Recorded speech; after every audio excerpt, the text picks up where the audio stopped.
Mr. Whalen, who's the best forward option to build around? Well, I want to save a little money, I think, at forward tonight, especially if I'm going to pay up for a guy like Jokic or Giannis or Embiid. So I like a couple options in kind of the upper middle range, one of which is Saddiq Bey at 8,300. Kind of a big price tag when you see the name Saddiq Bey, but he's playing a ton of minutes for the shorthanded Pistons. He has 50-plus DraftKings points in 3 straight. You would think at some point he maybe comes back down to earth, but Dwayne Casey has been throwing a ton of minutes his way. Hamidou Diallo is kind of priced right around that same range. I worry about him a little bit more. I think a lot of people will want to capitalize on some of the big games that he's had lately, but when he played 50 minutes in a game over the weekend, like that's how shorthanded Detroit is. They should start to get some guys back, and I think we're going to see Hamidou Diallo's role scaled back at least a little bit. So to me, Saddiq Bey is the safer of those 2 options.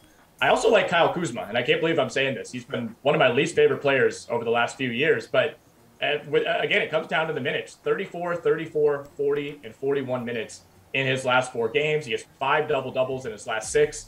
At 7,700, I think that's a bargain against the Houston Rockets defense. All right, Garion, you're also going to be spending a lot of money there on Giannis, so do you agree with Mr. Whalen? You got to save cash. Is this where you do it at forward?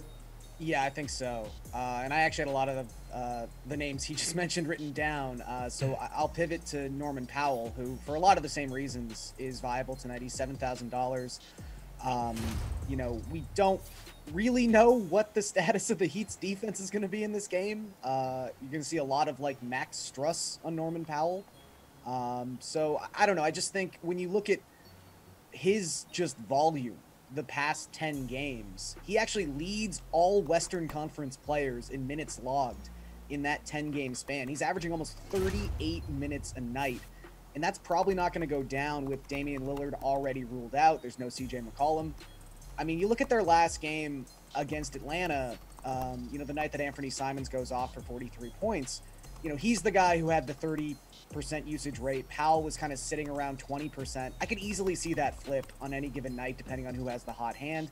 And even with just a 20% usage rate, Powell still brought back 47.5 DraftKings points in that contest. So I just look at him, the amount of minutes he's playing, and think $7,000, while it's a little bit higher than we're used to seeing Norman Powell, it's still a pretty good price. All right, which guard do you need to get in your lineup? Let's go, Friar.